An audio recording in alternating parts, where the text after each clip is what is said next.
Samtang minilyon ka mga deboto ni Senior Santo Niño ang matag tuig nga motambong sa dagkong kalihukan sa simbahan, dunay pipila ka mga magtotoo ang nahikawat sa maong oportunidad.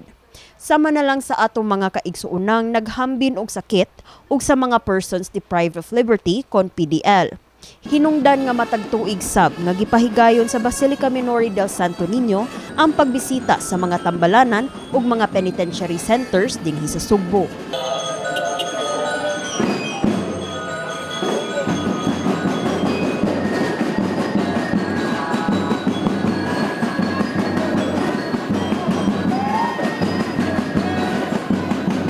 Karong tuig 2025, 21 ka mga ospital ug prisuhan ang tinguha nga bisitahon sa imahin sa balaang bata nga gisugdan ni adtong Enero 3 hangtod 8 sa dili pa ipahigayon ang opening salvo mass alang ni Senior Santo Niño.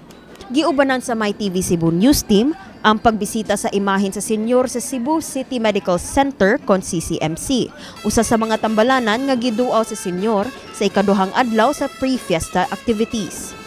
Ang CCMC ang ikaupat sa 5 ka mga hospital nga gibisita sa balaang bata ning adlaw. Atol sa pagbisita sa imahin, natunong sab ang pagbendisyon sa bagong ambulansya o elevator sa hospital. Gani mibutyag ang pango sa CCMC, Dr. Peter Mancao, nga malipayon siya nga ang Santo Niño mismo ang miduaw sa ilang tambalanan.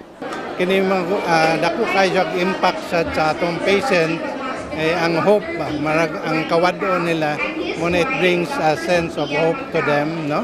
Ang kini atong elevator dugay na natong gipangayo atong elevator. So karon na nata elevator maka-service na ta up to the 7th floor sa Operation Smile.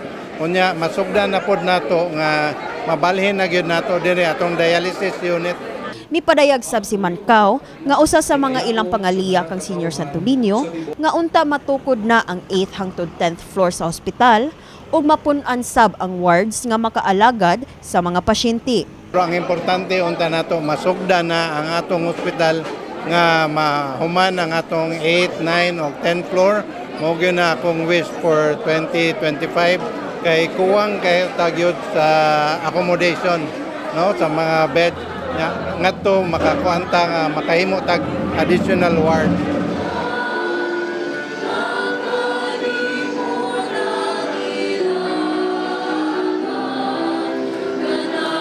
Kini si Eliza May Piñaranda alang sa Sinulog 2025 sa MyTV Cebu.